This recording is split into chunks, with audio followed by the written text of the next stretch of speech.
Welcome back to World Crisis Radio, hurrying ahead here to cover the dense environment of news. The books you will need to read for this week, get them at tarpley.net. In order to understand why Obama is selling out the way he is and how, you need to get Obama the Postmodern Coup, get it at tarpley.net. You need to get Barack H. Obama, the unauthorized biography, for an even more in-depth view of why he does what he does. And, of course, on the economic side, Surviving the Cataclysm, which includes the interesting facts about how Obama was pre-programmed to do all these things. He was pre-programmed to cut and gut Social Security, Medicare, and Medicaid, and discuss this openly with the editorial board of the Washington Post in the week before his inauguration, when the hysteria, utopian singing tomorrows and new horizons of hope and change was still a very heady brew. Obama already told the Washington Post exactly what he would do. You can read all about that in Surviving the Cataclysm. So here's the thing. The fiscal 2011 budget, the year we're in now, is a monstrosity. We have 108 Democrats voting against it. A majority of, it's about 108 to 80-something, of Democrats in the House voted against their own president.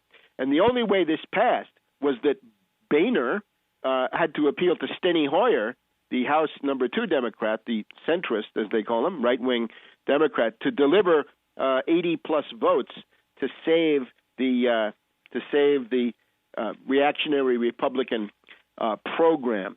Now, this has caused a long overdue crisis in the support for Obama. It really is about time some of these people woke up. The exact figure is 81 Democrats voted for it. Now, those are blue dogs and right-wing Democrats. But the key figure is the 108 that voted against this.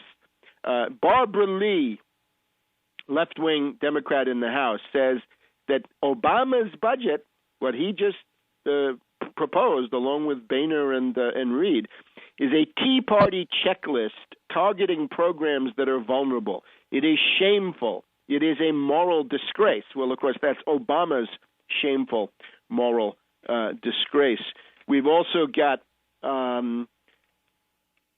Congressman Cleaver, Democrat of Missouri, says we don't have sufficient time to talk about all the ways this Obama Republican budget deal violates our values.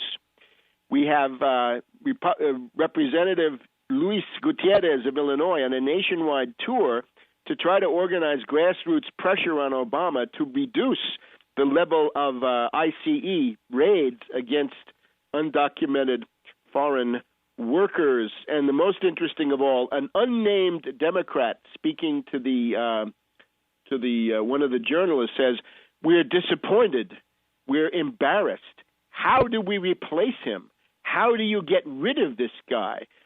Meaning Obama. How to dump Obama is now being actively discussed behind the scenes by any Democrat with a brain. Now, unfortunately, just when we would have needed somebody to break the ice, Congressman Kucinich, I'm afraid this is simply a pattern that will never change.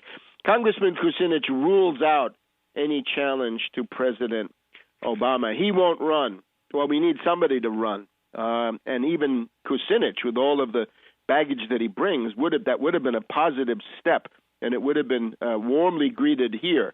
We are told that Senator Feingold, former Senator Feingold of Wisconsin, has now amassed at least seed money of about $1 million, so he could do something in the primaries with that money. And of course, he could call on a whole group of liberal activists and progressives. Let's look deeper into this rebellion against Obama.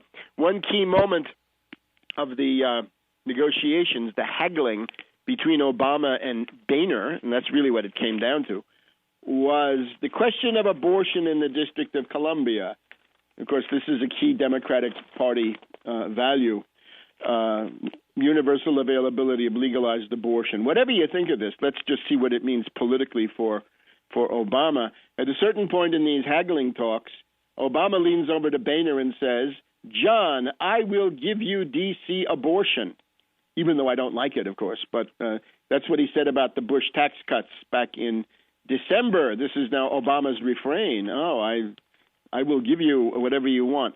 So now we have a rally at the Dirksen Senate Office Building on Monday of this week, where we have the mayor of the District of Columbia, the mayor of the capital city of the United States, Vincent Gray.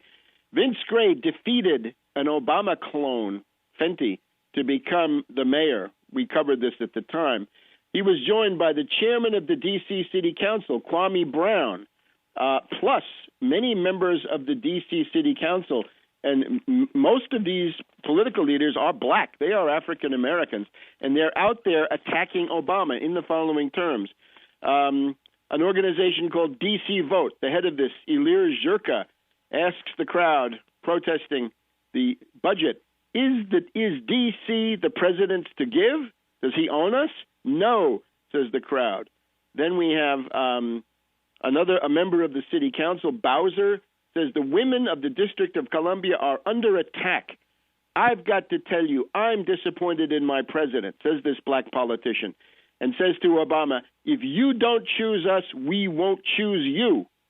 A passerby supporter says maybe if we had a few more of these protests, they might succeed. Yeah, they might, especially if you field a primary challenger against Obama. This is the thing we need more than anything at the present time. Washington Post headline here on Wednesday, Obama risks losing liberals. And what we find here is that among the sort of white progressives, they go through a big deal about certain PACs that are now getting very disenchanted with Obama. There's a meeting of these white progressives every week at the Capitol Hilton, and they do a strategy session. And what they have done is to essentially turn away from the agenda of organizing for Obama's re-election run, which he just announced this past week also. He's now campaigning. He's out there fundraising. He wants to get $1 billion, but maybe he should think about these people that he has left in the lurch. They have now decided that some of them are not putting out mailings supporting Obama. They're putting out mailings condemning what Obama has done.